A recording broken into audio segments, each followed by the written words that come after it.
এই পিঠা আর ভর্তা হলে আর কিছুই লাগে না বাঙালির। আমাদের গাজীপুর এবং ময়মনসিংহের মানুষ এটা খুবই পছন্দ করে, খেতে খুবই মজা। এই পিঠাটা বানানো খুবই সহজ। আমি এখানে এক হাঁড়ি গরম পানি বসিয়ে দিলাম পিঠাটা বানানোর জন্য।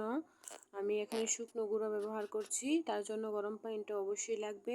আমি এখানে নিয়ে নিলাম বলক ওঠা গরম পানি, আর নিয়ে নিলাম শুকনো গুঁড়া। শুকনো গুঁড়ার মধ্যে আগে পরিমাণ মতো লবণ দিয়ে একটু মেখে নিলাম। মেখে আমি এখানে মুখ দিয়ে আমি গরম পানিটা উঠিয়ে আমি এখানে একটা ডো তৈরি করে নেব। আপনারা এভাবে করে নেবেন। কেউ আবার পাতিলে ডো করতে যাবেন না, তাহলে এটা হবে না। আপনারা পানি উঠিয়ে উঠিয়েই ডো করতে হবে। তো এরকম একটা ডো হবে। আর আমি এখন পিঠাগুলো শেপ দিয়ে দেব। আমার ডোটা প্রায় শেষ। এই পিঠাগুলো খুবই মজা লাগে। এই পিঠাগুলো ভেজে খেতেও খুবই মজা, এবং কি ভর্তা বা মাংসের সাথেও খুবই ভালো লাগে। বেশিরভাগ মানুষ এটা ভর্তার সাথেই খুবই পছন্দ করে। আশা করি আপনাদের ভিডিওটা ভালো লাগবে। কার কার অঞ্চলে এই পিঠাটা কী নামে পরিচিত অবশ্যই কমেন্ট করে জানাবেন। ভিডিওটা কেমন লাগলো তা অবশ্যই কমেন্ট করে জানাবেন। আমি এরকমভাবে শেপ দিয়ে বানিয়ে নিচ্ছি।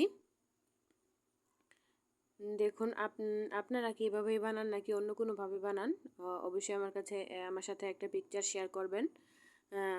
যদি এই পিঠাগুলো আপনারা খেয়ে থাকেন তাহলে তো জানেন এটা টেস্ট সম্বন্ধে। এটা ভর্তার সাথে খুবই ভালো লাগে, চাপা বা শুটকির ভর্তা।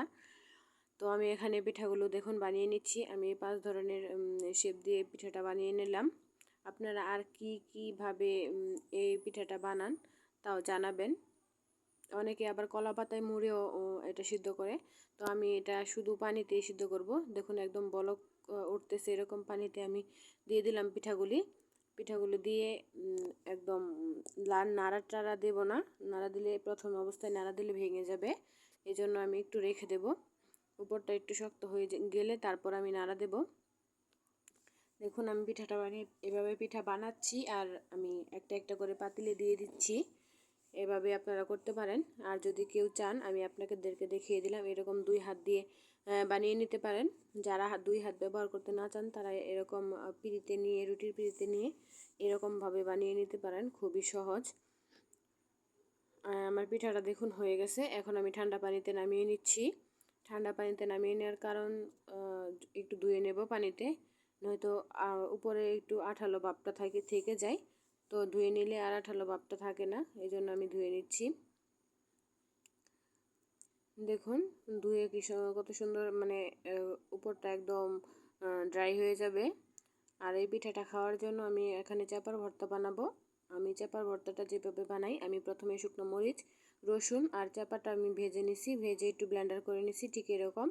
আর এখানে পেঁয়াজ আর রসুনটা ভেজে আমি এখন বেটে রাখা রসুন, চাপা আর মরিচটা আমি দিয়ে দেব, আর সাথে একটু লবণ আর একটু হলুদ, সামান্য একটু হলুদ দিয়ে দেবো, দিয়ে এবং ভেজে উঠিয়ে নেব।